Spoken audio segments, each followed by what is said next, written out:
hasta ahora, venimos acostumbrándonos a que como empieza un poco tarde, por lo menos nos vamos retrasando.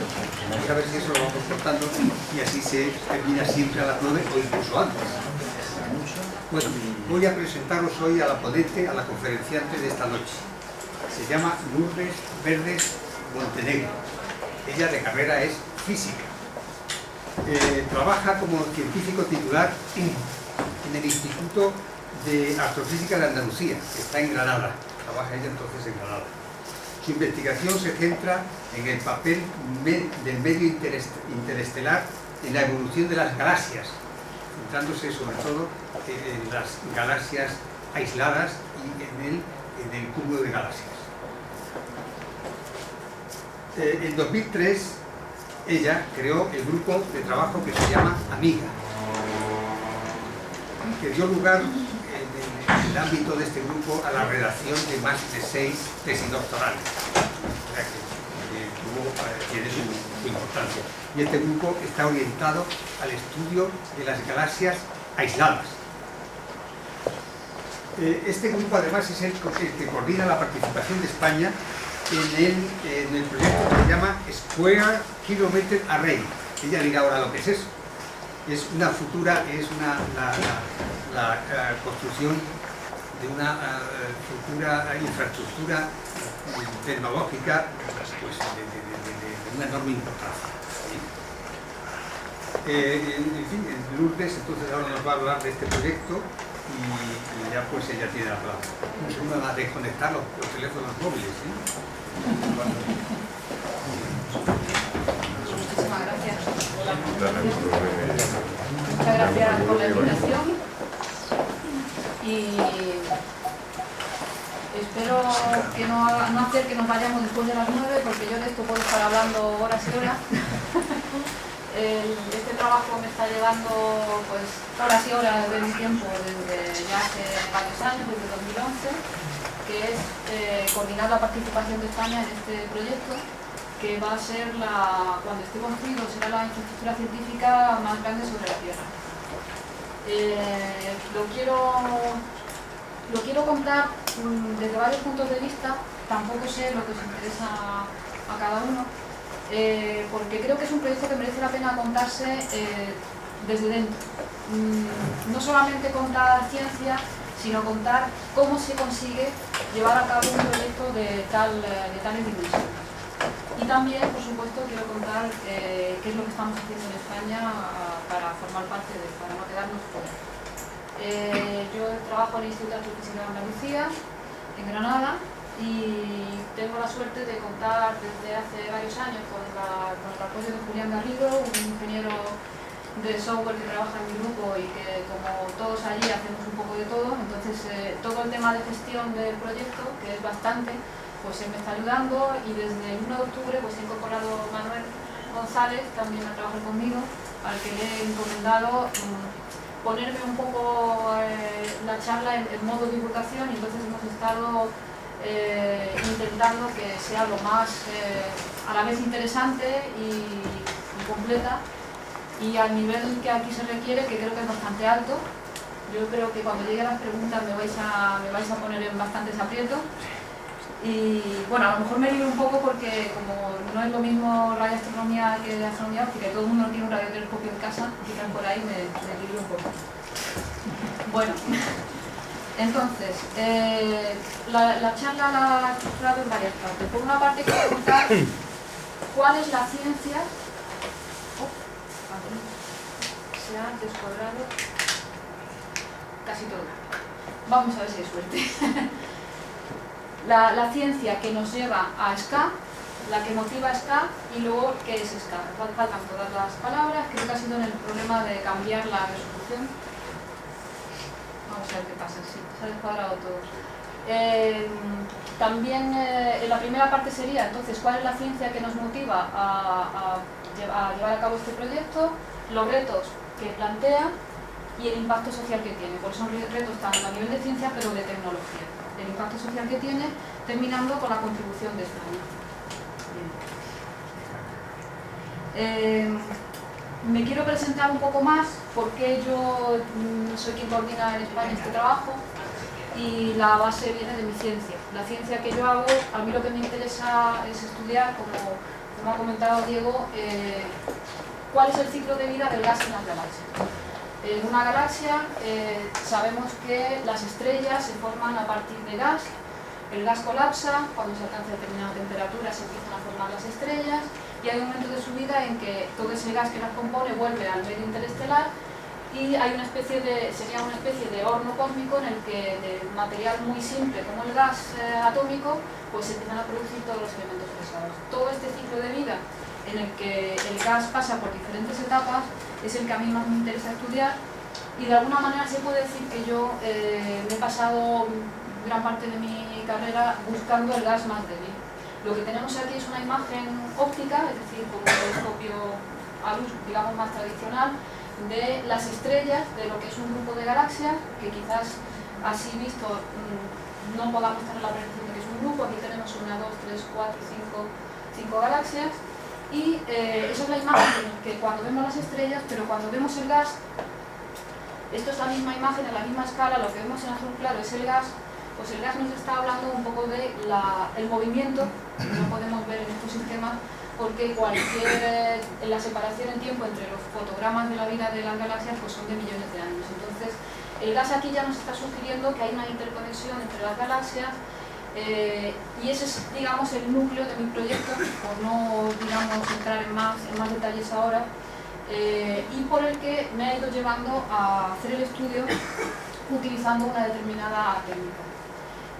Como voy a hablar un poco más en la parte de ciencia del hidrógeno, pues quiero recordar aquí que el ladrillo del que se compone el universo es el hidrógeno, que es muy simple, es simplemente un protón y un electrón, girando uno o girando el electrón alrededor del protón, es un modelo muy simple.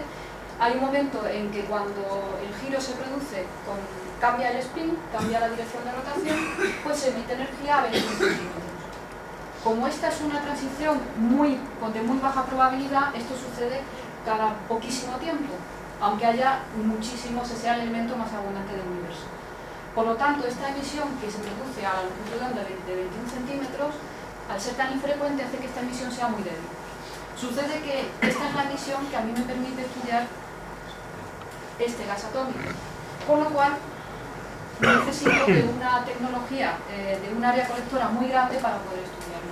Así, a modo de recordatorio, tampoco sé muy bien los diferentes niveles de conocimiento que hay, pues sabemos que nuestro ojo está trabajando normalmente a estas longitudes de onda. Cuando la longitud de onda se hace más pequeña, estamos viendo fenómenos de mayor energía, mayor frecuencia, por ejemplo en rayos gamma, esto lo vemos con satélites, telescopios ópticos, vamos a decir, tradicionales, y a medida que la longitud de onda se va haciendo más grande, más larga, y por tanto la energía inferior, nos tenemos que ir a longitudes de onda de metros de radio, como las que se ven con el VLA, que ahora veremos o recordaremos lo que es. Es decir, que básicamente es lo que conocemos de nuestra experiencia diaria. En función de qué longitud de onda estemos trabajando, pues vamos a ver diferentes aspectos del mismo objeto.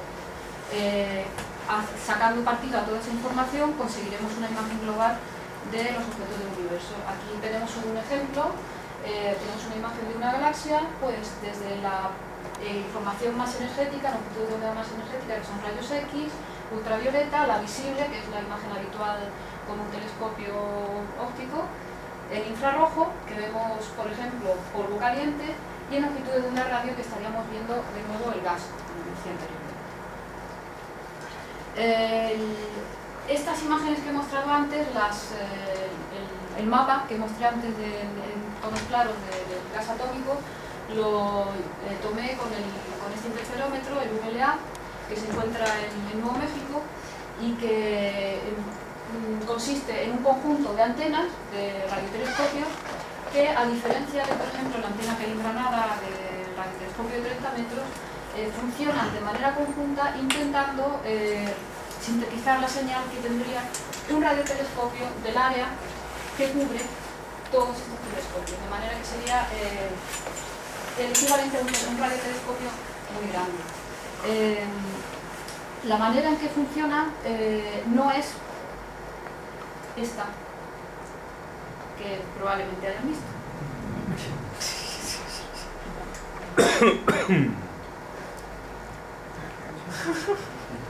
No es eso.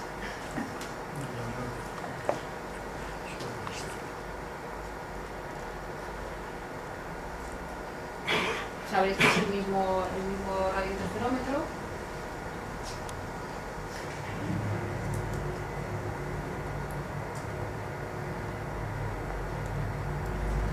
Y cuando estrenaron esta película, pues sucede que yo estaba haciendo la tesis y acababa de tomar observaciones justamente con el VLA. Entonces me fui a verla al cine, me fui a verla con mi hermano, que está en la sala, lo reconocerán porque es el que va a aplaudir más fuerte, el segundo que va a aplaudir más fuerte, porque está mi madre también, que va a ser la que va a aplaudir más fuerte al final. Y estábamos ahí viendo la película y sucedió, bueno, pues estaba ahí Jodie Foster, esta historia que hay, ¿no? De que hay un señor rico, multimillonario, que le va a financiar el proyecto que no ha conseguido hacer por la vía estándar, pues en la que yo estoy pensando ya ahora también hacer. Y entonces pues ella hay un momento en que le dice, este señor, yo sé todo sobre usted. Y le dice, usted nació el 29 de agosto de 1964. Y yo me quedé ayer, porque yo nací el 28 de agosto del 64 y acababa de observar con este instrumento. Entonces yo siempre he pensado que hay una gran injusticia cinematográfica y que soy yo quien me tanto me marcó esto que al final, bueno, yo he terminado siendo la que coordina en España la participación del cine. Pero esa es toda mi historia. Pensaréis que si el gas no, esta es la verdadera razón de aquella película.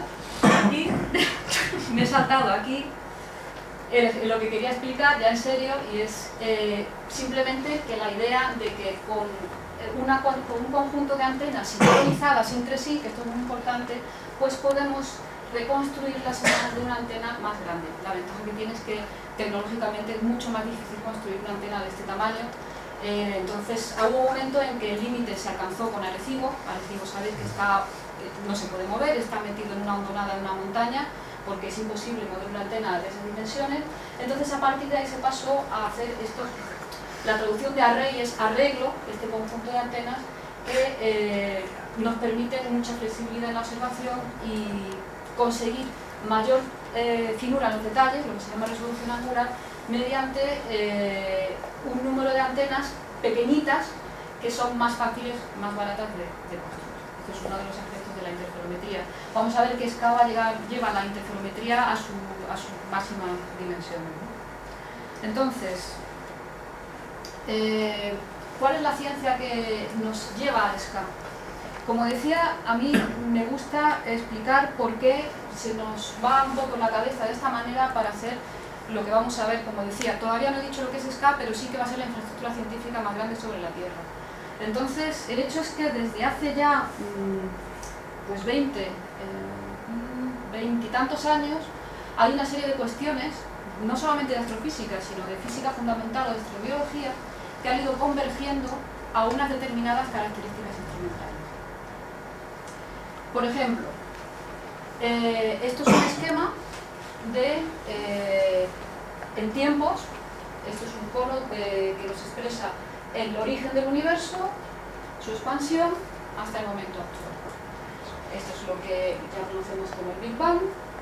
Y de aquí, pues tenemos información, por ejemplo, del momento en el que hay un momento en que tiene lugar la gran explosión, y hay un momento en que tenemos lo que se llama la emisión del fondo de microondas, pero a partir de ahí hay lo que se llama una edad oscura en el universo, en la que las partículas se recombinan y se queda un material opaco que resulta ser hidrógeno atómico, por el que no pasa la radiación. Hasta que llega un momento, empieza a haber grumos en el gas, se van concentrando, y a partir de ahí tiene lugar las reacciones nucleares y se nos van formando las primeras estrellas, las primeras galaxias, hasta hoy día. Bien, pues esta parte de la película del universo, veamos que aquí estamos en 1 millón de años, 100 millones de años, 1000 millones de años, y aquí ya estamos en el momento actual de unos 13.700 millones de años. esta etapa no tenemos información sobre ella. Y no tenemos información sobre este momento en el que el universo pasa de estar oscuro a formar las primeras estrellas. Esto es lo que se llama la época de reionización, porque el gas está en estado neutro. A partir de la energía de esas estrellas que se forman, se ioniza, el hidrógeno pierde su electrón, y esa emisión es la que empieza de nuevo a calentar el gas y se forman primeras estrellas, primeros agujeros negros. Esto sería esta película, como decía, la época de reionización, en la que partimos de gas que de pronto se empieza a concentrar y empieza a dar lugar a estructuras que al final van a ser pues, galaxias, cúmulo de galaxias, de la que realmente desconocemos gran cantidad de cosas. Por ejemplo, una muy importante es, bien, tengo pequeñas estrellas, es verdad que van calentando, van ionizando el gas a su alrededor, pero de ahí a ionizar a gran escala el universo, ¿esto cómo está sucediendo? Entonces, por ejemplo, dos preguntas que vienen existiendo de hace tiempo, nos venimos haciendo hace tiempo, es ¿esto se debe a que hay estrellas muy masivas que en su explosión van haciendo burbujas que se van uniendo y eso hace como una ionización a gran escala del universo? Recientemente también se ha propuesto que podrían ser estrellas, lo que se llaman estrellas fugitivas, serían estrellas que salen disparadas de una galaxia por la gran energía que tienen y pueden moverse de manera que van, digamos, plantando esta semilla de la ionización por el universo. Por lo cual, para conocer todo esto, claro, necesitamos, bueno, ahora pondré un poco lo que necesitamos, poder ver en diferentes tiempos de la historia del universo y necesitamos poder ver mucho detalle de lo que está sucediendo. Otra cuestión abierta procede desde el año 2011, en el que quizás recordaréis que se dio el premio Nobel a un conjunto de astrofísicos porque, inhibiendo la luz de supernovas distantes, que se considera que tienen la misma intensidad que las que hay aquí ahora mismo, hipótesis, nos dirían cuánto tiempo, a qué velocidad se expande el universo. Entonces, digamos que hasta entonces se dudaba entre las diferentes opciones del universo y si ponemos todas las opciones, esto significa, esto es tiempo, esto es el origen del universo, esto sería dónde estamos ahora, y la pregunta sería, ¿qué sucede con el universo? ¿Se va expandiendo y luego va perdiendo energía y al final terminaremos en lo que se llama el Big Crunch, el gran colapso? ¿O sucede que el universo se va a seguir prácticamente a partir de un cierto punto igual, no va a haber cambios? ¿O se va a seguir expandiendo de manera continuada? ¿O se va a expandir de una manera acelerada? Que esto es lo que significa. Entonces, este estudio de supernovas llegó a la conclusión de que el universo, para sorpresa de todos, se expandía de una manera acelerada.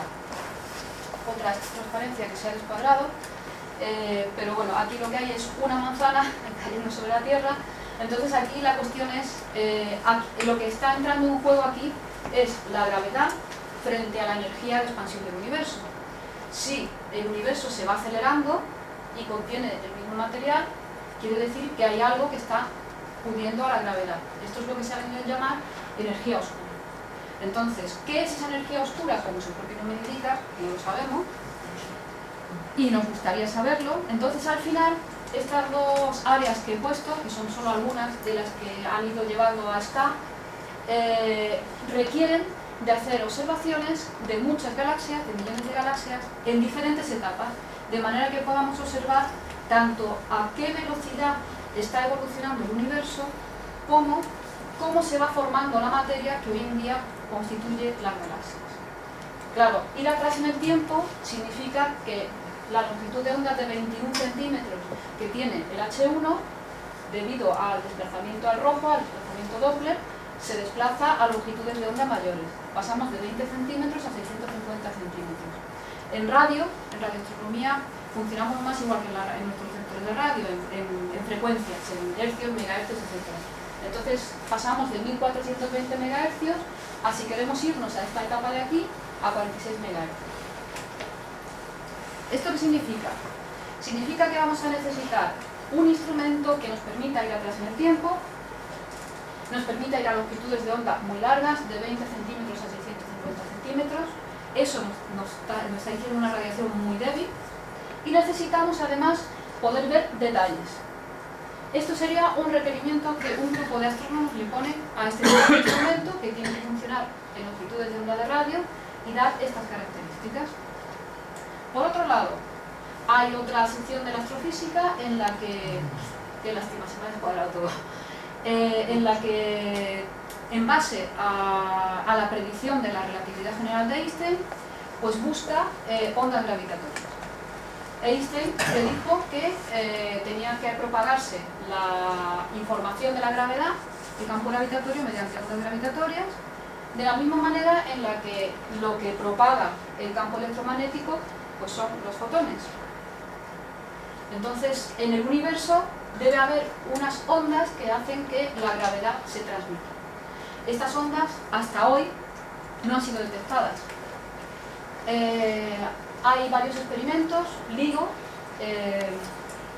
es un conjunto son varios espejos suspendidos a distancias muy grandes que deben ser sensibles a que suceda algo de manera diferente en uno de los dos. Se supone que si una onda gravitatoria pasara por uno de los espejos de una manera diferente por el otro, estos espejos deberían, al estar enfrentados uno al otro, deberían producir algún tipo de interferencia en la luz. Hasta ahora no ha habido ningún resultado positivo.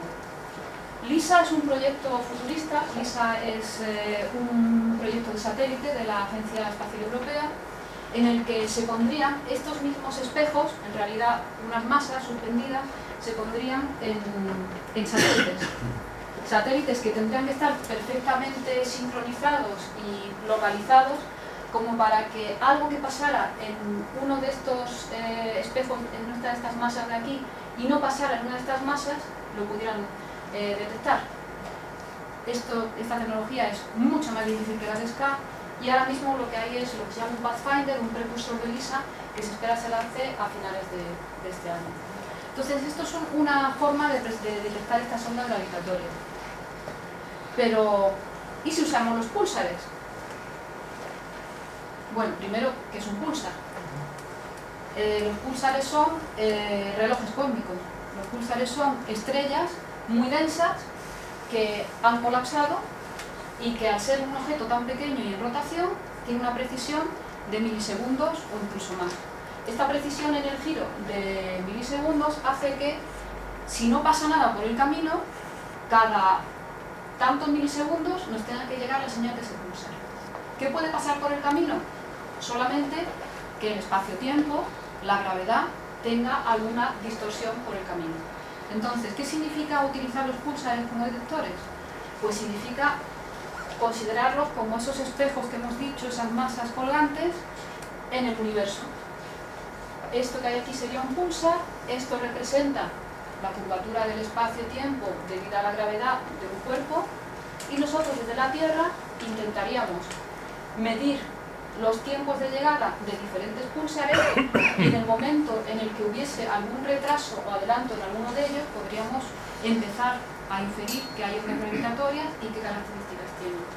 Serían como los brazos de un detector de ondas gravitatorias. Esto tiene otro tipo de desafío diferente. De nuevo nos va a llevar a SCA.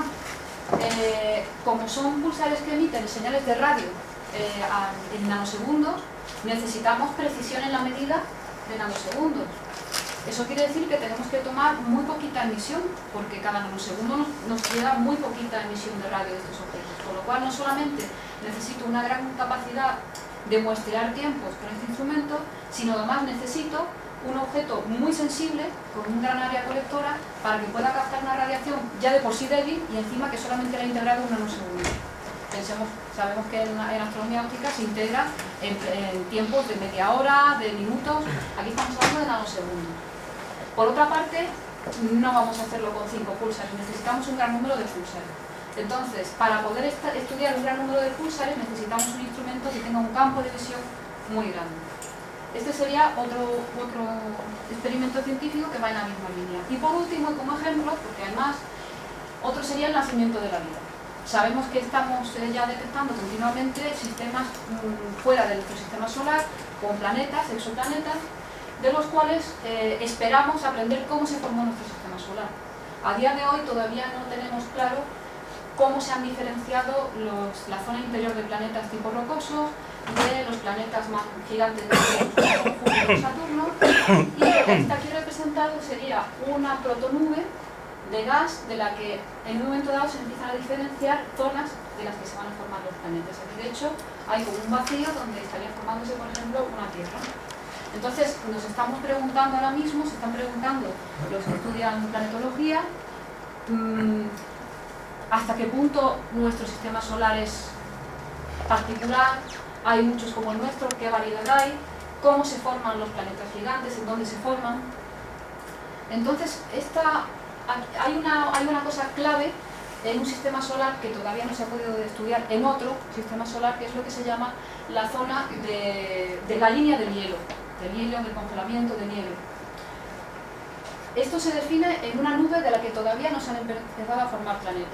Entonces, cuando hay una zona en la que el balance de energía, digamos, de esta estrella que está calentando el medio, de pronto a partir de aquí se forma hielo y a partir de aquí los compuestos se encuentran en forma líquida. Entonces, aquí la temperatura es muy baja, es fría, y esta línea es la que define, según los modelos, formación de planetas tipo Tierra y formación de planetas tipo Júpiter. Sucede que solamente tenemos un dato, que es nuestro sistema solar. ¿Qué necesitamos para poder ver esto en los sistemas planetarios más cercanos? Necesitamos llegar a una distancia, o sea, yo ahora mismo todo esto me queda en un solo punto en mis observaciones. Lo veo en longitudes de onda de radio. Entonces, para poder saber dónde está esto en otros sistemas solares y por tanto decir, a partir de aquí se van a formar Júpiter, a partir de aquí Tierra, en 100, en 200 sistemas solares como el nuestro. Para medir esto necesito un instrumento que vea más fino que esto, que me dé más resolución angular. Ese sería un requerimiento de la comunidad que realiza el estudio de formación de planetas. Poder diferenciar partes de los discos en otros sistemas solares. En resumen, porque si sigo hablando de la ciencia, no nos vamos a ir. A nivel instrumental, ¿esto qué significa? Todo ha convergido en que queremos un instrumento que detecte ondas de radio, tipo radiotelescopio, con un rango muy grande de frecuencias, porque quiero ver señales de radio de los orígenes del universo hasta ahora.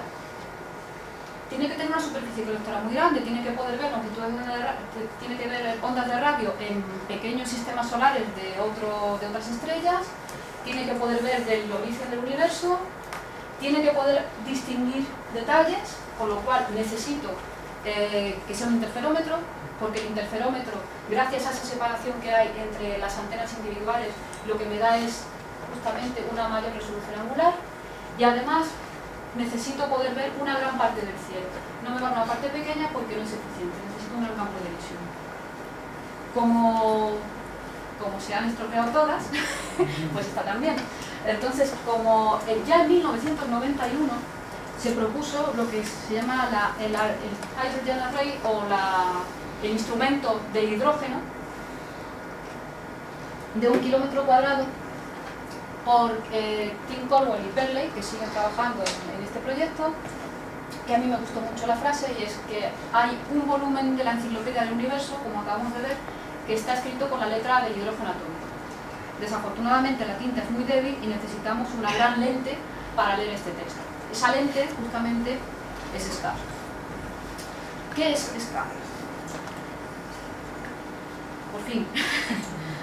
SCA es un conjunto de antenas de diferentes tecnologías, son muchos receptores, ni siquiera se parecen a la antena a la que estamos acostumbrados, que van a estar ubicados en 2 continentes, en África y en Australia, incluso llegando desde, aunque el núcleo de SCA vaya a estar en Perth, en la zona de Perth, en el oeste de Australia, va a haber antenas en Nueva Zelanda, funcionando conjuntamente. Igualmente en África, llegando hasta antenas hasta 8 países. Esta máxima separación es la que me va a dar la capacidad de discernir detalles. El número de antenas es el que me va a dar la capacidad de recoger una emisión tan débil. Las tecnologías tan diferentes que vamos a ver ahora de antena me van a permitir ver esta emisión que se estrecha o se alarga según lo que yo quiera observar. Y van a tener que estar conectados entre sí. Y además vamos a ver que hay unas antenas que ven prácticamente todo el cielo, con lo cual me dan ese gran campo que habíamos pedido, ¿no? Técnicamente esto se puede definir como una red de sensores a escala continental. A nivel de desafío no hace falta que hablemos ni de astronomía. Estos son sensores en 2 continentes con todo lo que eso conlleva. ¿Todo está en el hemisferio sur? Sí. Tengo ya algún objeto por ahí que me va a fastidiar. Todo eso sucede porque necesitamos zonas libres de interferencia, entonces donde menos ocupación, población hay, digamos. Además es un continente muy vacío, como sabemos. También tiene lo mismo, aquí tenemos una protección frente a contaminación lumínica, en Australia tiene una protección frente a interferencia de longitud de onda de radio, porque esto no me deja observar, esto interfiere directamente con el radiotelescopio. Entonces SCA, un proyecto tan ambicioso, se va a construir en 2 partes. SCA 1, que tiene un coste aprobado de 650 millones de euros, cuya construcción va a empezar en 2018, ahora estamos en plena etapa de diseño, esto es la parte interesante, y que va a hacer su primera ciencia en 2020. A partir de 2020 ya se podrán empezar a utilizar las antenas, porque algo interesante de los interferómetros es que no hace falta que estén todas las antenas para poder empezar a trabajar. En cuanto tengamos unas cuantas y las podemos conectar entre sí, ya podemos hacer ciencia. Entonces va a tener 200 antenas en Sudáfrica de este tipo, más parecidas a las tradicionales, aunque se va a poner el foco en un lado para que nos mejore la llegada de la señal. Y por otro lado, en Australia vamos a tener, esto van a ser lo que se llaman las frecuencias intermedias. Por tanto, yo voy a hacer mi gas atómico en Sudáfrica. Y Australia, sin embargo, va a tener esto, que son simplemente dipolos. Estos son las bajas frecuencias y esto va a ocupar unos 150 kilómetros en la primera fase y esto unos 60 kilómetros en la primera fase. Y unos 130.000 dipolos. ¿Vale? Todo esto, ahora contaré un poco más de esto. Y SCA 2, que según vaya empezando SCA 1, se va a empezar a la fase de construcción de SCA 2, es del año 2023 a 2030. Esto espero que me pille y no tenga muchos retrasos.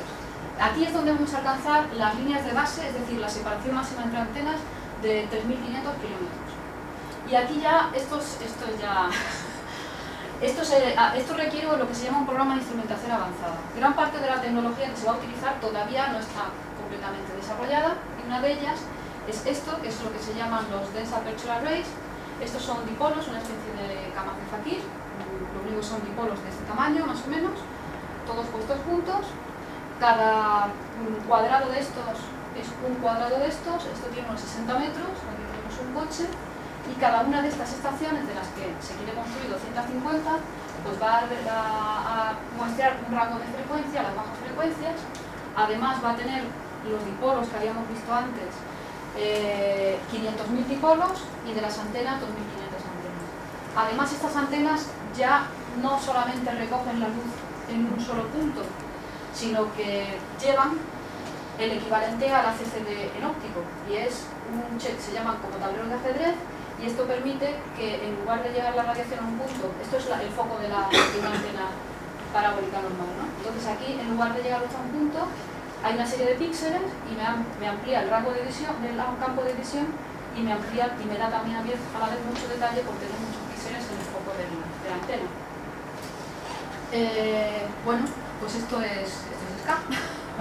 Esto cómo se hace, ¿no?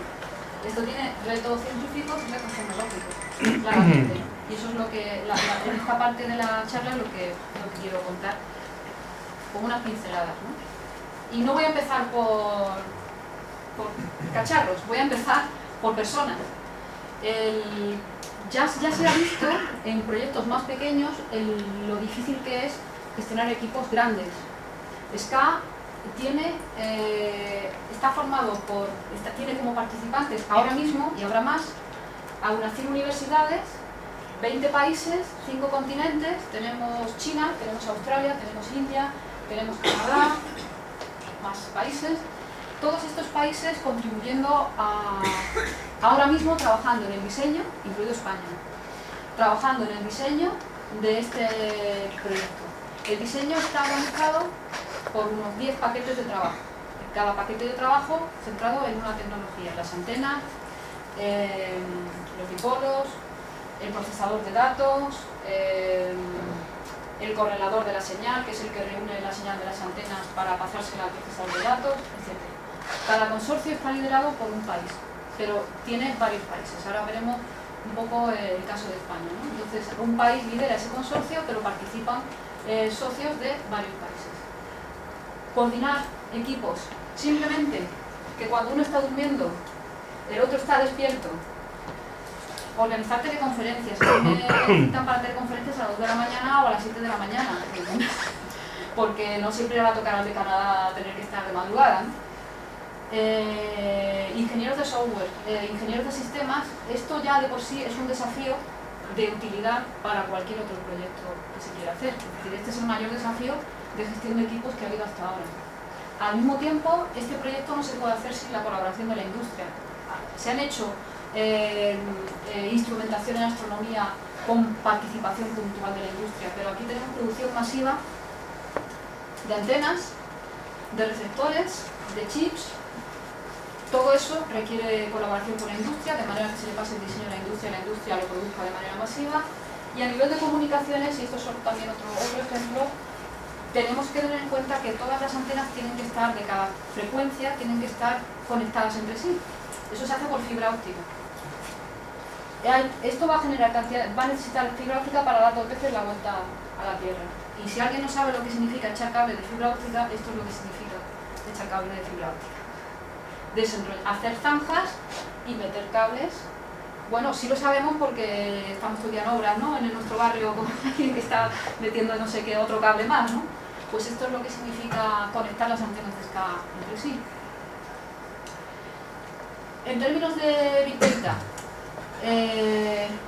otros ejemplos. En un día va a recoger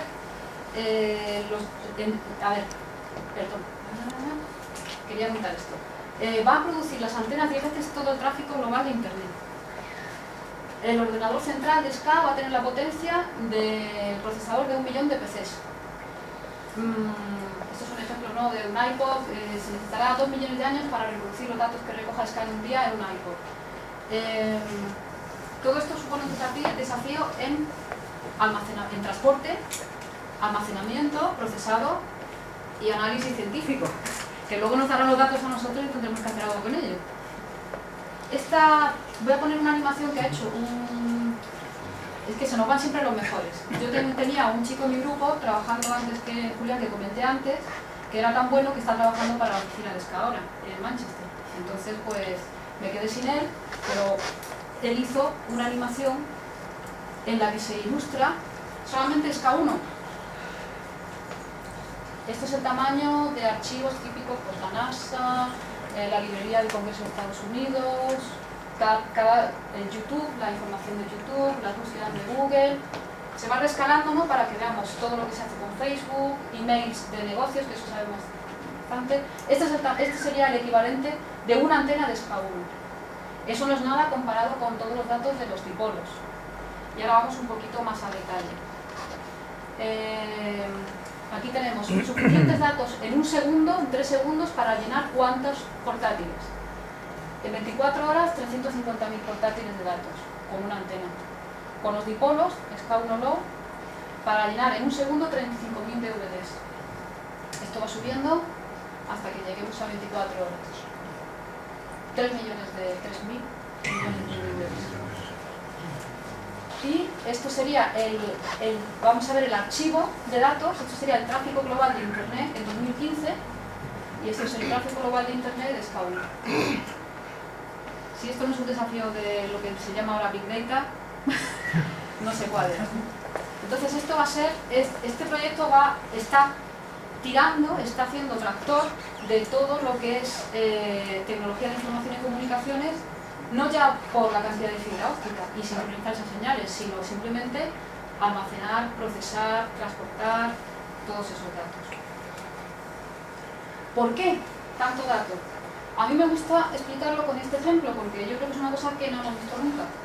Y es que cada estación de SCA, que hemos visto que estas son las que más datos van a generar, va a poder observar a varios sitios a la vez en el cielo, en una sola observación. Va a poder observar su pulsar y una galaxia y cómo se configure. ¿Por qué? Porque este instrumento no procesa los datos por hardware, lo hace por software, es decir, recibe la información, porque esto tiene un campo de visión de prácticamente todo el cielo, recibe toda la información, y a ver si lo consigo, porque yo creo que merece la pena explicarlo. Yo comenté antes que tenemos antenas separadas y que necesitamos hacer llegar la señal a las dos, porque esa dirección de las antenas me está dando la dirección del cielo en la que están apuntando. Hay un pequeño retraso entre la señal que me llega de una antena y de otra. Aquí lo que tengo son muchísimas pequeñas antenas. Si yo cambio el retraso de la señal de una antena a otra, es el equivalente a que esté mirando en una dirección en otra. Esto quizás es un poco más complicado, si acaso con un papel y un lápiz me explico. El hecho es que esto no lo va a hacer no va a hacerlo mirando aquí y mirando aquí mecánicamente. Lo va a hacer mediante un procesador central. Y ya se está haciendo. Se está haciendo en uno de los precursores de SCA que se llama LOFAR, que está ubicado, hay antenas en Holanda, Reino Unido, Francia y Alemania, y en las que precisamente se está observando todo el cielo a la vez, lo cual tiene un problema muy grande, y es que estás mirando para acá, te está saliendo por aquí un objeto muy brillante y a ver cómo haces que no te entre aquí, en este lado, vamos a decir el reflejo radioastronómico. Todo esto lleva el grueso del Big Data, del gran volumen de datos de esto. Y una cosa que nos interesa mucho en España, que es el suministro energético. Ahora mismo no es costeable el precio de la energía para hacer operaciones a 10.000 por segundo. Se puede alcanzar la velocidad de operaciones necesaria para utilizar el telescopio, pero no se puede costear el suministro energético, pero no solamente por la cantidad que se estima en 100 megavatios, sino porque tenemos que llevar la energía a áreas que hemos visto remotas, perdidas en mitad de África. Nosotros no nos pasa como la astronomía óptica, que de noche, que de día se cierra. Esto está 24 horas al día, como un 7-Eleven. No queremos interferencias. De móviles nada, o sea que tiene que ser zonas libres de interferencias, pero no interferencias de móviles, de radares militares, que a ver quién se quita eso de encima. Y al coste de la energía eléctrica hoy en día no se puede costear. Se quiere al final conseguir que se alimente mediante energías renovables, lo cual ahora mismo tampoco la tecnología es suficiente para garantizarlo. Se está trabajando en ello. Entonces, para hacernos una idea, el núcleo central de SCA, donde va a haber más concentración de antenas, y el procesador central, tendría un consumo equivalente a una ciudad de 100.000 habitantes. Esto creo que era una foto, sí, de Toledo. Esto nos da una idea también del impacto social del proyecto. Cuando nos vayamos a áreas más remotas, vamos a estar hablando de una ciudad pues como Chinchón. ¿Por qué Chinchón? Pues porque Manu, que es el que me ayudó a hacer la charla, es de Chinchón. Y me ha dicho, pues mi pueblo tiene 5.000 habitantes, va perfecto para el ejemplo. Entonces, esto sería el consumo de una estación remota de SCA. Pero hay un ejemplo más interesante para mí, y es que el consumo de una antena es el equivalente a un pobladillo de 300 habitantes en África. Poblado que, por cierto, no tiene energía eléctrica ahora mismo. Entonces pasamos a la parte de impacto social. Me queda esta parte y ya lo que se está haciendo en España. Yo creo que en este momento ya nos hemos dado cuenta todos de que el paisaje de África va a cambiar. Nada más que aunque sea por la ubicación de estas cosas ahí de pronto, que se va a empezar a encontrar la gente en estos países que vimos aquí marcados, ¿no? Espero que no solamente sea eso lo que cambie, y esto también es una motivación para mí en el proyecto. Desde lo más básico hasta lo más deseable. Tenemos que llevar conexión a esas zonas remotas, tenemos que llevar energía. Obviamente no se trata de que la tenga la antena y allí el que esté alrededor no se beneficie. Entonces todo esto va a provocar un beneficio locales. En África ha habido una pelea fuerte para que África tuviese parte del SCA, y se está empezando a hacer una gran inversión en infraestructuras en África. Ya se está haciendo con este precursor que comenté antes en Holanda, LOFAR, que allí donde hay una antena no solamente se recogen los datos de la antena, sino que se utiliza el mismo cable, la misma fibra, para transportar información sísmica, por ejemplo. Información tienen por allí las vacas de Holanda, pues les tienen puestos unos sensores y la información de las vacas también se registra, y con todo eso se analiza. Incluso se comparte la red de ordenadores para analizar los clases de ordenadores. Entonces, en todas esas zonas además se va a poder tener estaciones de recogida de datos, de utilidad, y esto es más importante, y en algunas reuniones que he estado, a mí por lo menos lo que más me interesa, y es que se acabe ya de una vez lo de que vamos allí, os ponemos una cosa estupenda que funcione y os enchufáis y ya está, sino que esto tire de la cultura de allí. Entonces ahora mismo están habiendo una gran cantidad de actividad en meter más ciencias a nivel de... Esto es de verdad, aquí son unos niños en Sudáfrica pues explicándoles antenas. Una amiga, por ejemplo, mía del Instituto de Astrofísica, la han contratado para empezar a dar clases a profesores de universidad sobre astrofísica para que ellos puedan impartir astrofísica. Es decir, que esto está ya provocando un gran aumento de vocaciones en ingeniería en un país que verdaderamente se puede beneficiar mucho de ello si se hace bien. No solamente en África. Yo creo que no hace falta que lo diga por lo que he contado, pero la Wi-Fi es un invento que viene de la radioastronomía. Todo lo que va a ser algoritmos para comprimir esos datos, va a tener aplicaciones en fotografía, reconocimiento facial, todo el progreso que hace falta en supercomputación, hacer computación eficiente energéticamente, bueno, diplomacia científica, porque nos tenemos que relacionar ya sin remedio con una gran cantidad de científicos, ingenieros, de industria y desarrollo de capital humano, que lo he comentado antes. Y no he contado una de las aplicaciones de SCA, porque la quería dejar aquí, que yo la he puesto como la aventura humana, que es esta. Y es que SCA va a poder detectar en una distancia, a ver que tenía por aquí el número, va a poder detectar el radar de un aeropuerto a una estrella que esté a 10 años luz de la Tierra, lo va a poder detectar con SCA 1. Lo va a poder hacer en 10.000 estrellas y en 100.000 con SCA 2. Es más, esto es lo que se representa aquí, ¿no? La frecuencia de SCA y el número de sistemas estelares en los que va a poder detectar un radar de aeropuerto, suponiendo que tengan un radar de aeropuerto. Lo más seguro es que tengan televisión. En ese caso, va a poder detectar, creo que eran unas 10 televisiones con SCA 2, es decir, vamos a detectar un señor viendo la tele a 10 años luz de la Tierra. Con SCA 2. Podemos decir, no sé si SCA 2 se va a hacer porque esto ya yo no me lo creo, ¿no? Yo sí me lo creo, ¿vale? Otra cosa es que me crea que va a estar en 2030 o a lo mejor va a ser en 2035 y voy a tener yo más mala suerte. Pero lo que sí sucede es que con SCA 1 se va a detectar 10.000 estrellas en las que una señal de un radar se podría detectar. No es que se vaya buscando exactamente ni una señal de televisión ni un radar, pero sí conocemos el experimento SETI, y es muestreo de señales que tengan una cierta sistemática, que no sea ruido y que tengan indicio de vida inteligente.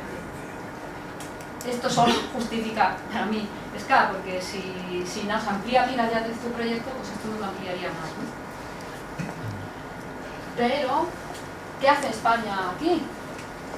Que no os creáis que no es nada, precisamente. Nos llevamos peleando para tener una contribución, creo que muy relevante, en ciencia, en tecnología, incluso en difusión, porque en un proyecto como este, la difusión, las comunicaciones, la divulgación no es ninguna tontería, y hay toda una red de comunicaciones que ahora explicaré, en la que España participa. Sí quería explicar que todas estas cosas no las decidimos así en un laboratorio, digamos, en el observatorio, sino que hay en España la astrofísica está organizada de manera que el Ministerio desde hace un tiempo tiene un comité asesor para participación en infraestructuras astronómicas, para Canal Alto, para la ESO y para la radioastronomía, que es un comité en el que yo estoy desde 2011, y en 2012 fue cuando empecé a llevar a cabo todas las actividades para que España esté, digamos, haciendo lo que voy a contar ahora. Esto se llama la RIA, y voy a empezar, ya esto lo voy a hacer más resumido, luego me podéis preguntar lo que os apetezca, si os sé responder. En ciencia, hay mucha actividad en España en algo que es muy importante. Nosotros no podemos quedarnos de brazos cruzados esperando que se construya. Tenemos que estar ya ensayando la ciencia con la instrumentación que existe, como puede ser el propio VLA que enseñé antes. En Sudáfrica ya hay un precursor de SCA, en Australia hay otro precursor. Entonces ya tenemos programas científicos funcionando en todos estos observatorios para ir cada vez arañando un poco más la ciencia que SCA nos va a poder dar. Hay, no me acuerdo cuántos, son 10 o 12 grupos científicos de SCA, hay miembros de España y 6 grupos científicos de SCA. En estos grupos científicos de SCA se discute estos programas científicos que hay que irlos actualizando. Esto es un continuo círculo. Los científicos le decimos a los ingenieros necesito que llegues hasta tal frecuencia porque he recalculado tal cosa y lo voy a detectar a tal frecuencia. El ingeniero te dice, sí hombre, vale. Entonces tú vuelves y dices, bueno, pues si no me das hasta tal frecuencia, pero me das hasta tal otra, todavía puedo hacer algo. Llega el director de SCA y te dice, mira, que son 650 millones de euros, que todo no lo podemos hacer, vamos a dejar algo para SCA. Esa iteración continua procede de una interacción entre los grupos científicos de SCA, la oficina del proyecto, que tiene la sede en Manchester, y los ingenieros. Pero esto se plasma por escrito en el nuevo libro de ciencia de SCA, que son estos tomos que hay aquí, que son bastante una manzana normal. Y España participa en un 10% de los capítulos de este libro. España no es miembro de SCA, pero esto ya lo podíais imaginar, porque tal y como vamos, llevo esperando que España sea miembro de SCA desde las elecciones pasadas. Cuando España estaba a punto de entrar en SCA, le dijeron, no se puede hacer nada que hay elecciones. Sí, pero cuando pasen unos meses después de las elecciones ya se moverá todo, pero cuando entra el nuevo gobierno pues no quiere tomar decisiones antes de haberse estudiado todo. Todavía no se lo han estudiado todo porque todavía no estamos en SCA, pero vienen elecciones otra vez. Pero yo sigo. Entonces, se me va. Esta es la participación en el libro internacional, lo estaba diciendo porque no somos miembros de SCA, pero nosotros estamos actuando como si lo fuéramos, que creo que es la única manera de conseguir las cosas. Pero esto es el libro blanco español del SCA, que bueno, oímos continuamente los libros blancos tienen el objetivo de reunir a la comunidad científica española cuya ciencia se beneficiará de SCA y que nos cuenta de qué manera. Entonces yo ahí por supuesto tengo mi capítulo en el que hablo del gas atómico y de cómo SCA me va a servir para hacerlo. Entonces, tengo que reconocer que cuando empezamos a preparar el libro, que coordina mi compañero Miguel Ángel Pérez Torres, dijimos, verás tú, como ahora en los capítulos tengamos 10 capítulos y 15 personas, a ver a quién convencemos de que España entre en SCA. El hecho es que estas son las instituciones que participan en el libro, 120 coautores españoles. De esas instituciones creo que son unas 30. Hay 10 que son del extranjero, pero es porque tenemos a nuestros científicos, muchos en el extranjero, pero son de aquí. Esperamos que con SCA podamos traernos de vuelta.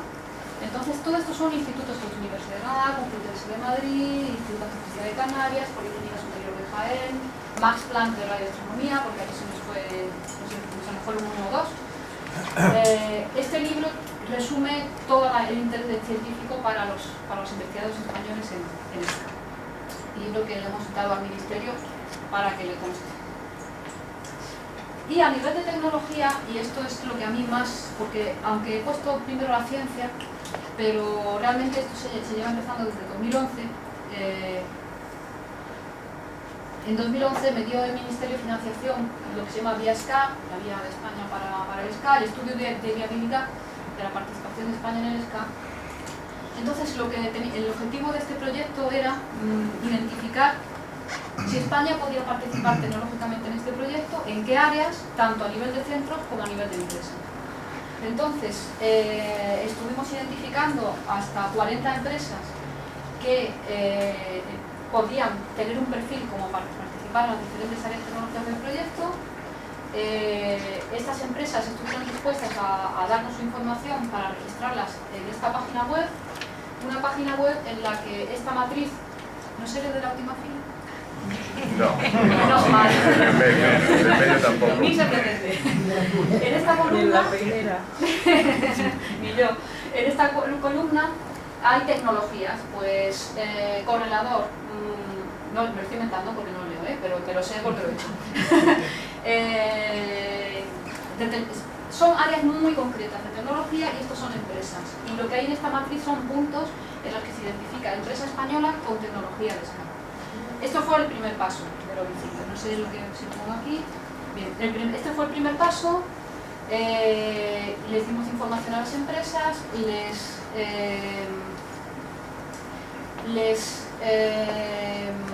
hicimos varias reuniones para informarles y a partir de ahí, por otro lado, pusimos ingenieros españoles, entramos ingenieros españoles en los grupos de ingeniería de escala, lo mismo que los grupos científicos.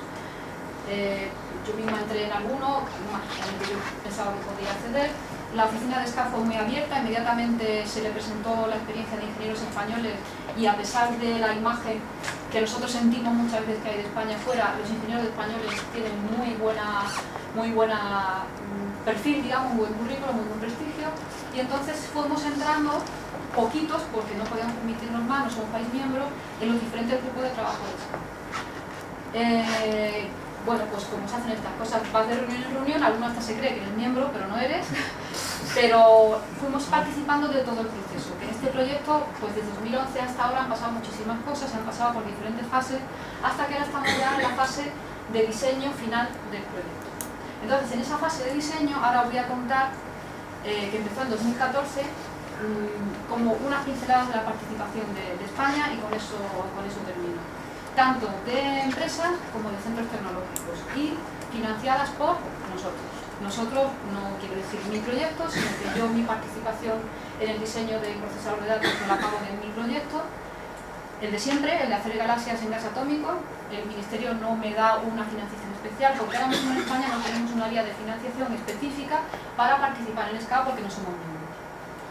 Por eso, pues el que tiene un proyecto europeo y tiene un ingeniero, pues le dedica un tiempo a esto, o como compartes tecnologías con otros proyectos, porque eso es lo que hace que puedas participar, que ya tienes experiencia previa en otro proyecto instrumental, la puedes aplicar, pues así con una grandísima buena voluntad, como creo que se hace todo en este país, pues estamos participando en 7 de los 11 consorcios internacionales de diseño de SCA. Estamos participando en el de infraestructuras, en el de Sudáfrica y en Australia, tanto a nivel de centros, mi centro por la plataforma solar de Almería, de CIEMAR, y varias empresas, en este momento a nivel de asesoría, porque todavía SCA está viendo hasta qué punto y en qué momento apuesta por las energías renovables, pero esto por ejemplo, en 2012 la oficina del proyecto nos pidió conocer la capacidad de España en energías renovables. Entonces organizamos una visita a las instalaciones de Abengoa. Esta soy yo. Estos son gente de la oficina del proyecto de SCA, los especialistas en el tema de infraestructuras y de energía. Entonces, pues salieron encantados e incluso hubo un momento en el que se planteó que España liderara todo el desarrollo de infraestructura y energía del proyecto. Pero ahí hace falta que alguien eche para adelante y diga, entramos, y eso no sucedió en su momento. Entonces, en este momento se perdió la posibilidad de que España liderara todas las energías renovables de este proyecto. Esperemos que se pueda recuperar. Entonces, ahora mismo estamos en un consorcio que lideran Sudáfrica y Australia con participación de asesoría y haciendo mucho trabajo para que cuando se saquen en 2018 la llamada contratos de construcción, entonces haya empresas españolas bien posicionadas para optar a estos contratos. Lo cual depende ya de que España sí que sea miembro formalmente de SCA, porque solamente va a poder optar a construir SCA los países miembros. En el tema de antenas, las antenas no trabajamos ahora mismo en la parte, lo que es el plato de la antena, trabajamos en los receptores, pues el IFCA de Cantabria, una unidad de Cantabria de comunicaciones, la Politécnica de Navarra, el Observatorio Nacional y 2 empresas están participando en los receptores por su especialidad en hidrogenia. El receptor de la antena, por decirlo así en pocas palabras, es el que transforma la energía recibida por la antena a una señal que luego podamos procesar. Pues lo he puesto un poco siguiendo como un orden geográfico lógico del proyecto, y es que, bueno, pues tenemos las antenas, les tenemos que dar energía, con esa energía funcionan y recogen la radiación que la transforman en algo que podamos transportar a lo que se llama el procesador central, el correlador central. Hay algo muy importante, y es que necesitamos saber el tiempo exacto de las antenas cuando queramos hacer pulsares con precisión de nanosegundos. Entonces, ¿esto cómo se hace? Pues se hace con una tecnología, se va a hacer con una tecnología muy probablemente que se llama White Rabbit, pero que es tecnología española, de una empresa y de un grupo de la Universidad de Granada y una empresa, una spin-off, Seven Solutions, que la han utilizado ya para sincronización de señales en el CERN. Entonces, pues un trabajo que hicimos fue identificar esta capacidad, los pusimos en contacto con el consorcio que lleva la sincronización de señales y ahora mismo juegan un papel muy relevante en el consorcio, y de hecho hay países que están deseando que España no entre para que todo lo que han hecho ellos, que es software de código abierto, lo puedan utilizar otros y construirlo. Pero lo ideal sería que, ya que España participa en el diseño, participe en la construcción, porque esto se va a utilizar en esos 2 vueltas a la Tierra de cable, de fibra óptica. Lo de White Rabbit es por el conejo de Alicia, ¿no? Que es el que lleva el control de tiempo. ¿Qué pasa con esta señal? La hemos sacado de las antenas, el correlador lo que hace es ponerlas todas, reajustarlas para que me hagan la imagen, digamos, del cielo, y se lo mandamos a lo que se llama procesador central de datos. Este hace la correlación, justamente lo que ponía aquí. Esto que está aquí, donde llega la correlación. Ahí tenemos gente de la Universidad Politécnica de Madrid, por ahora empresa ISDEFE, probablemente se sumen otras empresas, estamos trabajando en ponernos en contacto con el consorcio.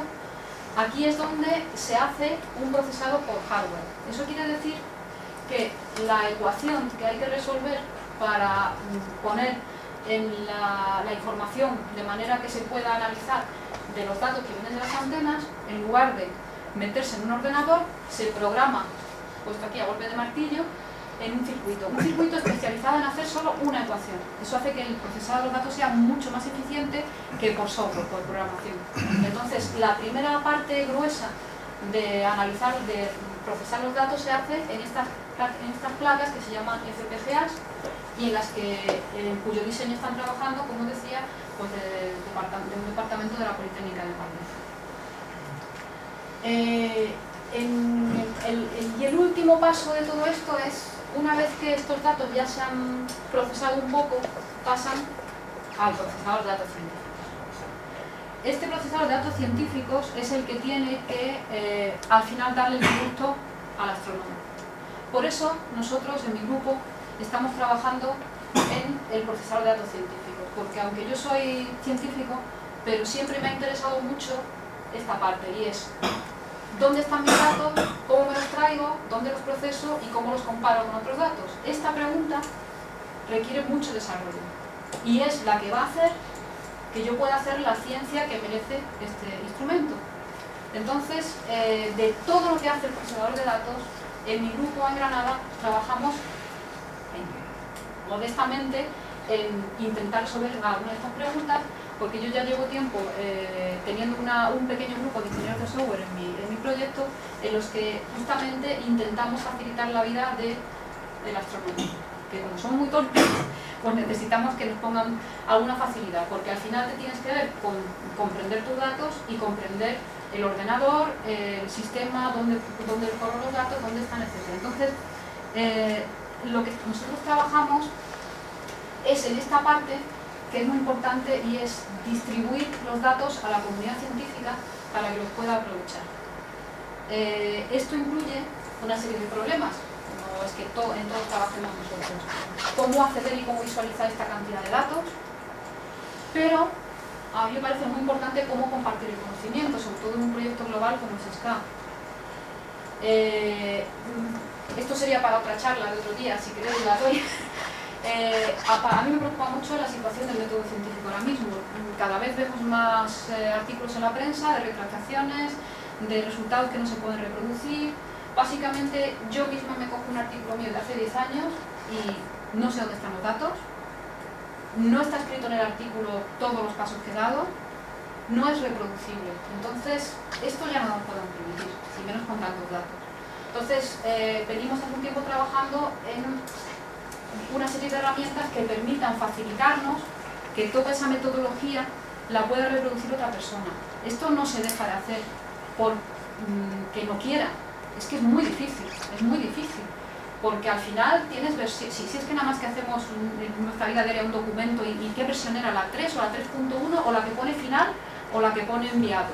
Entonces, eso es un ejemplo nada más, ¿no? Entonces, eso es el código que utilizamos. Entonces, aquí hay una serie de desafíos muy importantes y distribuir los datos en la comunidad. Entonces, esto al final es la última puerta para que podamos producir lo que queremos hacer con SCA, que es ciencia. Entonces, esto supone un cambio en la metodología, que es lo que se viene a llamar ciencia. No sé si alguno está familiarizado con el término. La E no es de electrónica, sino de enhanced en inglés, de ciencia mejorada, y que viene a ser hacer ciencia aprovechando cosas geográficamente distribuidas, equipos geográficamente distribuidos y las herramientas que necesitamos para colaboraciones globales, ordenadores distribuidos, archivos de datos distribuidos, sensores distribuidos. Todo esto es lo que tiene SCA. Esto es uno de los temas que me interesa y es fundamental para que, en lugar de convertirse en un hándicap, se convierta en una ventaja todo lo que distribuido tiene SCA. Entonces, en esa línea, por ejemplo, los datos de SCA no van a estar en un sitio, van a estar distribuidos en unos data centers, unos centros de datos, y el mismo análisis de los datos se va a hacer en nube, en cloud. Que no sé si, supongo que algunos estáis familiarizados con lo que es, pero lo que significa es que al final yo no sé dónde van a estar mis datos y dónde se van a procesar. Un sistema inteligente va a tener que escoger en este momento qué ordenador del mundo está libre, tiene buena conexión para bajarse esos datos y procesarlos según sea mi proyecto. Y aquí hay una cosa a mí me gusta, y es que Amazon, de la que compramos tantas cosas, tiene además un servicio de computación en nube, de computación cloud, bueno, un servicio de pago, ¿no? Entonces se hizo un acuerdo entre SCA y Amazon para hacer proyectos en los que se utilice los sistemas de cloud de Amazon para procesar datos de SCA, que se llamó Astro Compute in the Cloud. Ahí se presentaron varios proyectos, a nosotros nos dieron un proyecto en el que vamos a intentar hacer funcionar en este sistema de cloud procesado de datos que tenemos lo que comenté antes, del OFA, de este precursor de SCA. Y eso va a ser muy bueno porque va a permitir que ensayemos cómo se va a poder analizar esta cantidad de datos. En este procesado científico de datos pues, participamos no solamente nosotros, sino el Centro de Supercomputación de Barcelona o la Fundación Centro de Supercomputación de Castilla y León. Y la otra contribución muy importante es cuando yo tenga mis datos y los procese, yo voy a querer compararlo con lo que decía al principio, con datos de otras longitudes de onda.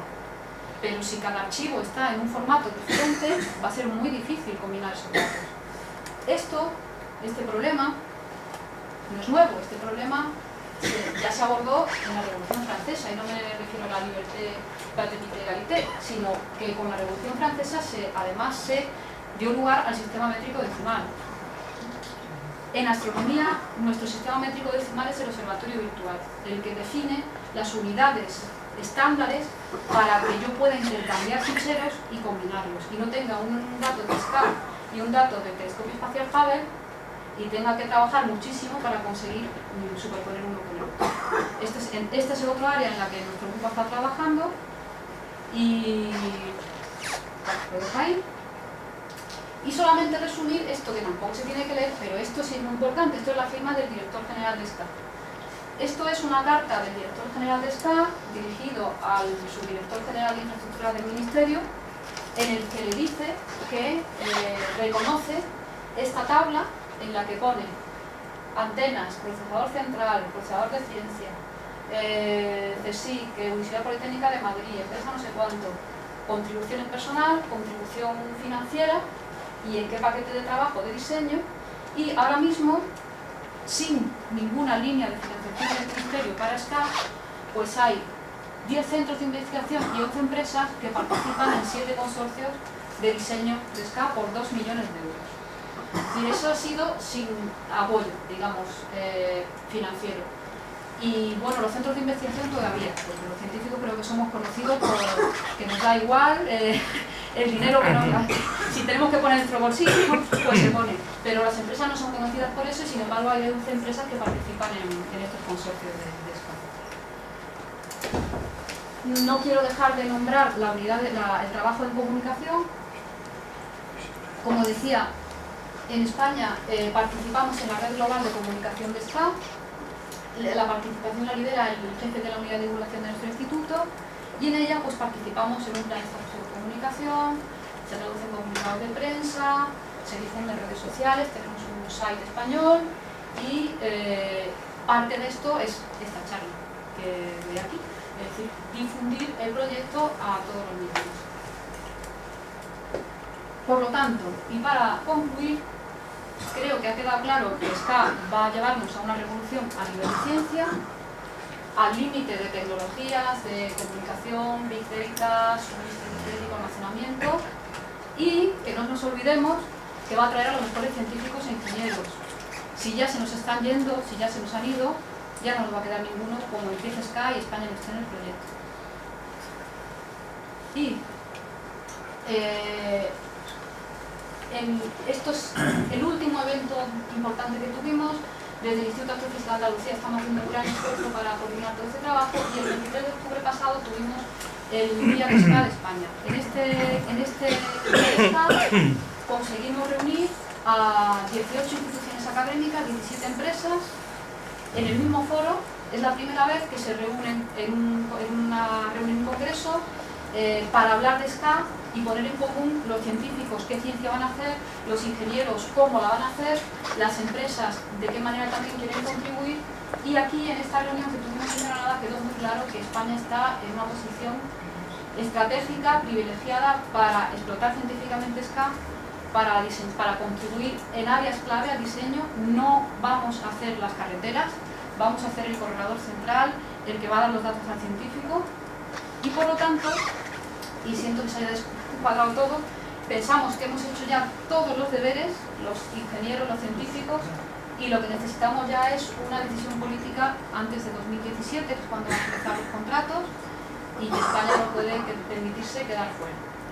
Esta sería mi conclusión y os voy a poner una cosa, que no la debería poner, para compensar un poco así que ha sido muy larga la charla, porque hay una cosa muy importante en SCA y es que no nos dejan poner, cuando hay infografía nueva, la antigua ya no se puede utilizar. Entonces tengo una película de lo que va a ser SCA, en la que no todo es cierto. Por favor, que nadie diga que la he puesto, porque es en serio y nos echan la bronca, pero es que yo creo que merece la pena verse, porque ahora con todo esto, yo creo que se hace uno mucho más una idea de lo que va a ser el proyecto. Y es una simulación que hicieron en Australia de lo que va a ser SCA, pero tenía una música un poco sosa y yo le he puesto una música de SCA.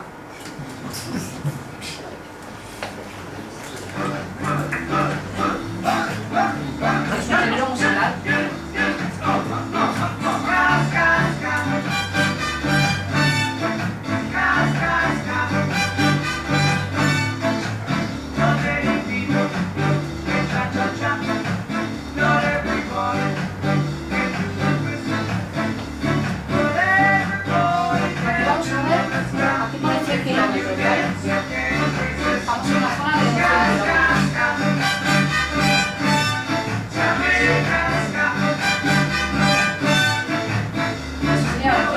Ya no es cierto porque parte está en Australia y parte en África.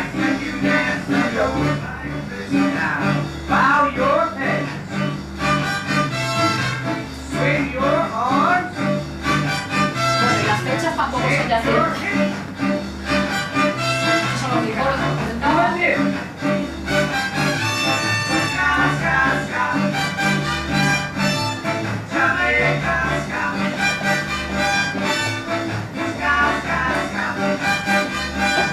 Y ahora viene lo bonito porque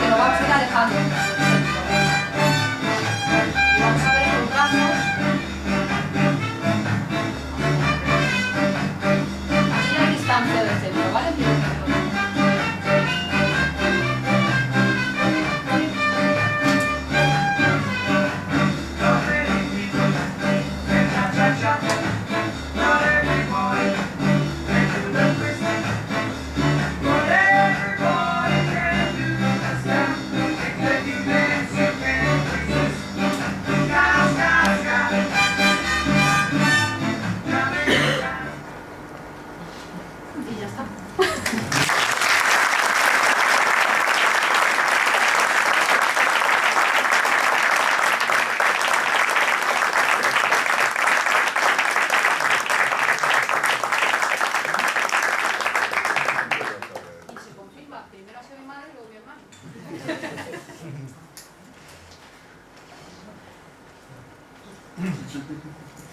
Si no hay preguntas sería muy claro. Bueno, pues esto parece un proyecto verdaderamente imposible. Solo digo que con gente como tú parece posible. Muchas gracias. Y quería preguntar una cosa. Claro, los dos grandes proyectos científicos que en este momento está el LHC, que está ya funcionando, y este vuestro que está en proyecto. Aquel parece que va dirigida a la física de partículas, a la macrofísica, y esto va dirigido al gran espacio. Incluida la física de partículas. Incluida la física de partículas. Incluida la física de partículas, pero que tiene mucha relación los dos. Es decir, la física de partículas en este momento también tiene el espacio del estudio del espacio. Pero ¿podrías hacernos una mínima comparación, una sugerencia de comparar ambos proyectos? Pues es muy fácil. SK2 es un proyecto al nivel de todo el LHC. Es el equivalente al LHC ahora mismo en dimensiones. De todo, en coste, en requerimientos, no en dimensiones, porque claro, el LHC es un completamente diferente tipo de experimento, más localizado. Este tiene, si bien vamos a decir en coste es el equivalente al LHC, en implicaciones tiene muchas más. En el momento en el que sale de un sitio y se nos va, por ejemplo, a continentes como África en la parte de impacto social, ¿no? Y luego otra cosa que tiene SK es que es un instrumento con una gran versatilidad. Podemos hacer mucha ciencia y mucha ciencia a la vez, es lo que vimos antes. Mientras que el LHC está más enfocado a un determinado tipo de experimentos. Serían, por ejemplo, algunas comparaciones.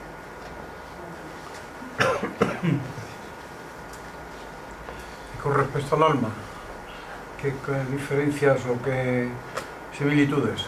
ALMA es, para los que no lo conozcan, es un interferómetro que está funcionando en Chile, en el desierto de Atacama, y trabaja a una longitud de onda un poquito más corta, en milimétrica.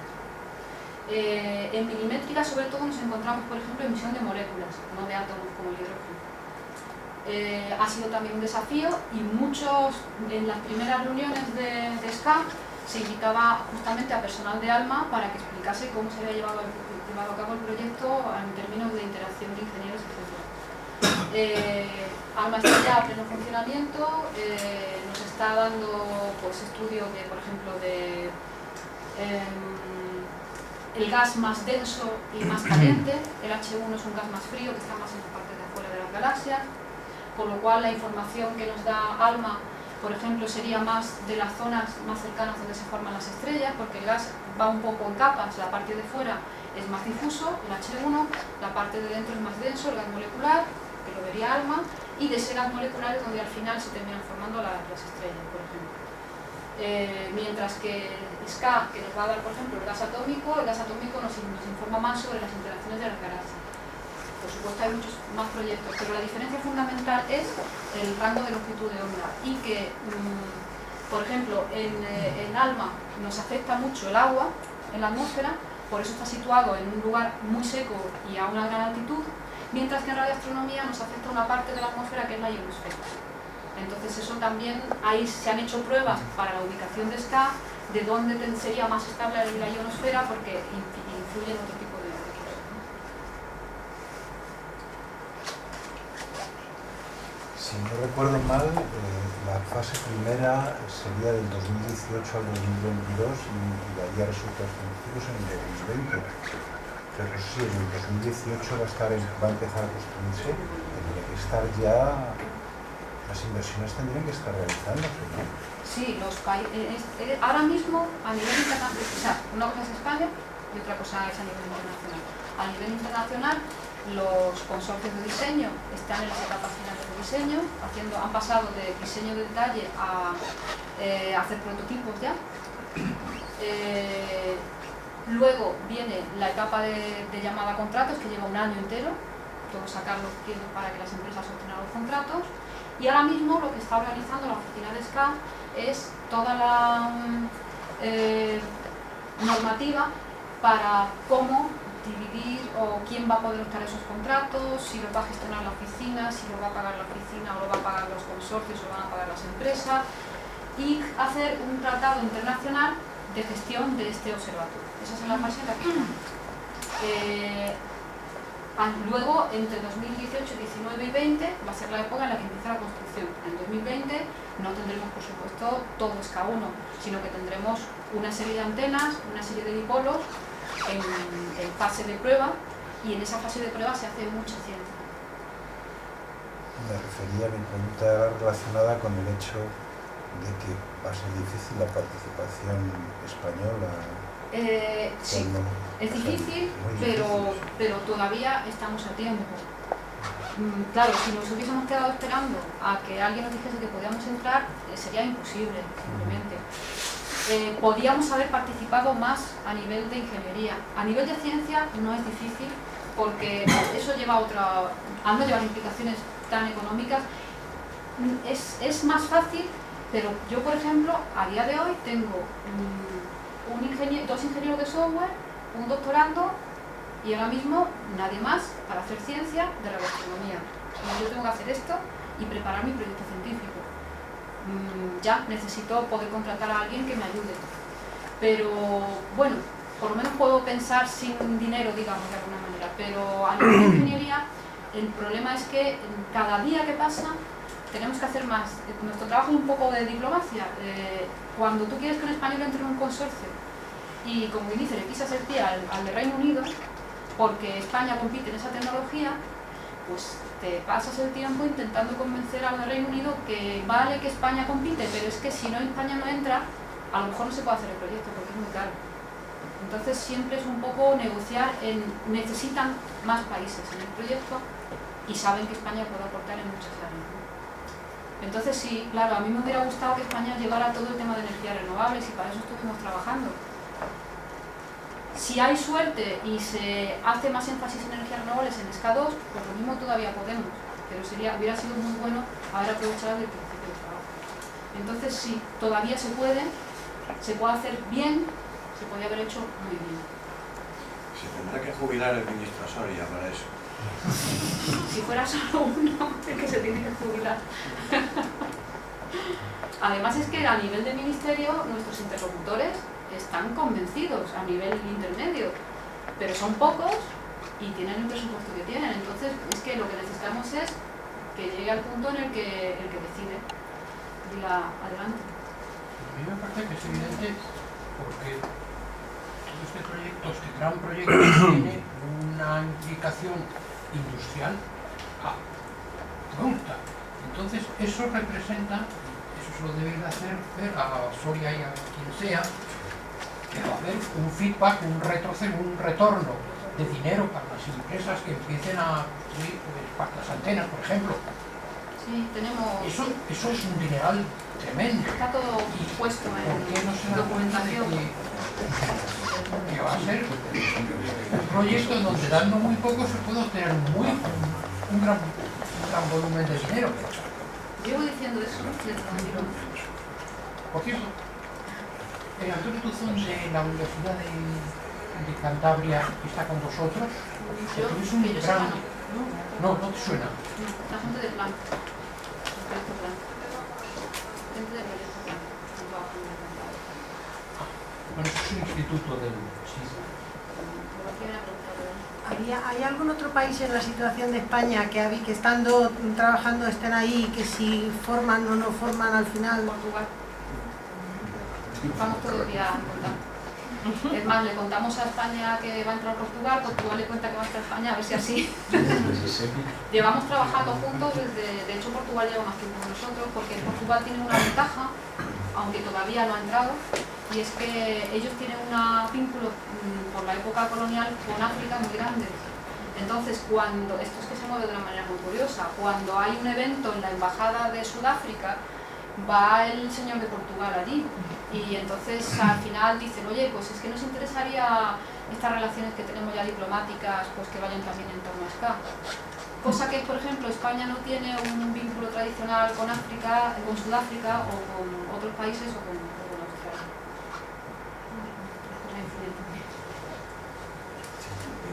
¿Qué resolución has dicho que va a llegar a alcanzar? ¿Qué resolución angular? Depende de la longitud de onda, pero va a llegar a millonésimas de segundo. Es que claro, depende de hasta qué longitud. Y angular, o sea, millones de segundos. De ángulo, sí, en resolución, sí. En campo de visión, unos 200 grados cuadrados.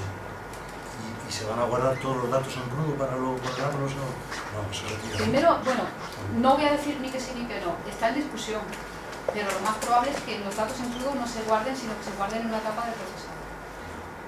Justamente eso, porque es que el consorcio que más encarece ahora mismo el precio de SCA es el procesador científico. El procesador de las señales es el de las fibras ópticas, ese que nos has enseñado azulito tal. Ese es el de primer paso. Sí, ese es el que tendría que hacer la primera compresión, ¿verdad? Exactamente. De eso ya hay prototipos probados y se puede fabricar así 1 millón para empezar a hablar. Hay procesos porque son los mismos de Sí, son los mismos del VLA. La tecnología se basa en la del VLA, que se llama Casper. Pero vamos, que los procesadores, el porcentaje de equipos válidos es despreciable. Me parece que Intel ya lo ha conseguido subir cerca del 20%. O sea que hay que fabricar un montón de millones para acabar teniendo unos pocos válidos. Pues ahí estamos intentando, le interesa por ejemplo a empresas españolas como se ve que les interesaría entrar. Entonces estamos intentando que participen ahí. Otra cosa, ahí va a haber millones de procesadores correlacionando todos los datos. La red debe ser divertida, ¿no? Sí, el tráfico ya hemos visto lo que va a suponer el tráfico de datos. Y estamos intentando, esto es una cosa bonita porque como en España nos han puesto como indicación que cuando pidamos proyectos nos juntemos muchos grupos porque quieren grupos grandes, a lo que algunas veces quieren grupos pequeños y ya no sabemos qué hacer, pues al final nos hemos reunido con otra gente de una rama muy diferente en el último proyecto que he pedido. Entonces estamos trabajando con la gente que lleva la sincronización de la señal de la Universidad de Granada, los de Wild Rabbit, y con los de la Politécnica de Madrid del procesador central por especial. Y nosotros trabajamos en la computación por software. Entonces, de esta colaboración en España puede salir para SCA, vamos a probar el uso de las mismas tarjetas para procesador científico de datos, que ahora mismo está un poco en cuestión, pero se va a intentar. ¿El procesador va a ser de uso general o va a ser específico? El correlador es específico para hacer la correlación. De hardware. Sí. Es así, y además ese se viene haciendo. Que sí, ¿no?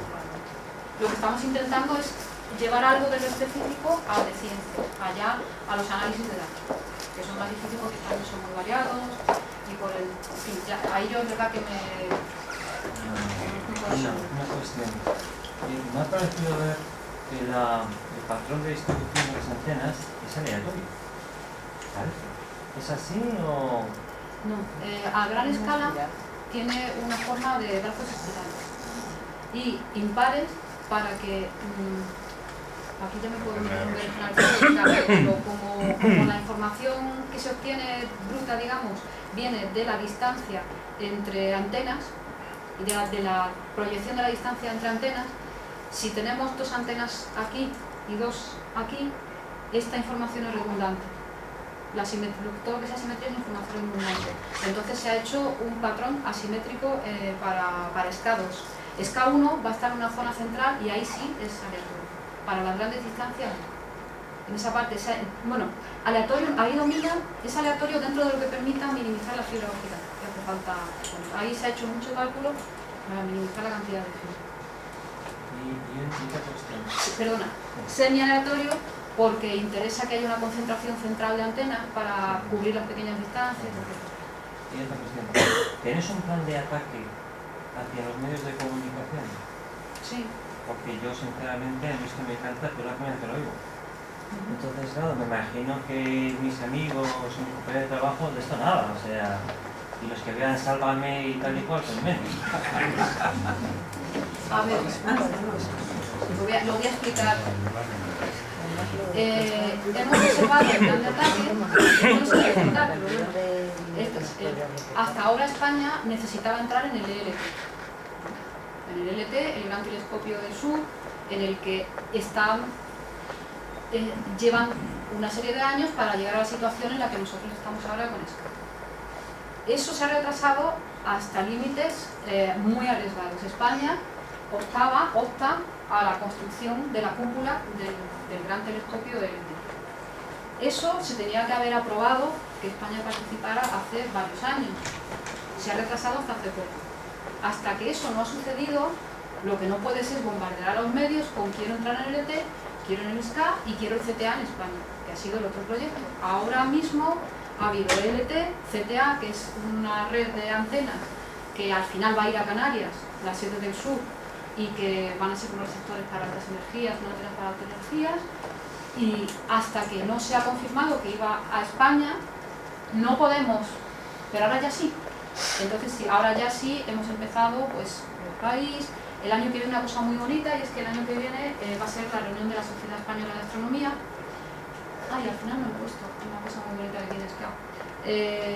Ahí vamos a traeremos al director general de SCA, tendremos dos sesiones sobre SCA, se va a hacer notas de prensa y queremos traernos una exposición que tiene SCA de arte aborigen, en la que han escogido a artistas de Sudáfrica y de Australia y han preparado unas obras que ilustran las creencias sobre el universo de esos países y que es itinerante y que queremos que se inaugure la próxima reunión de la Sociedad Española va a ser en Bilbao y queremos que se inaugure y traernos, si es posible, desde el Rey para abajo aquí en Oxidón, porque reúne una cosa muy bonita que es arte y astronomía. Y además sabemos que la astronomía, por lo menos a la Casa Real, le ha interesado siempre. Pero teníamos que esperar un poco, porque si no es que no eres creíble tampoco, ¿no? Todos los astrónomos pidiendo... Claro, no es que estamos todos a la vez, es que vamos con retraso en el primero, entonces ya se acumula, ¿no? A mí, después de oír todo lo que nos has contado de la tecnología puntera que se va a utilizar para este proyecto, me llama mucho la atención el diseño de las antenas. ¿Tienes idea si ese diseño se ha elegido porque es más económico? ¿Cuál, los dipolos o los platos? No, las de plato. ¿Las de plato? Sí. Porque realmente el sacar el receptor de debajo del plato, lo que se hace es exponerlo al ruido del suelo.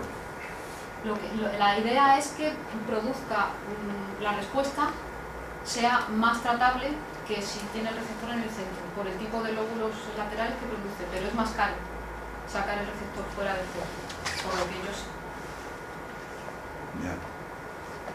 Entonces pero la entrada de al final la entrada de señal del suelo es la misma, si fuera Cassegrain estaría protegida por el propio plato.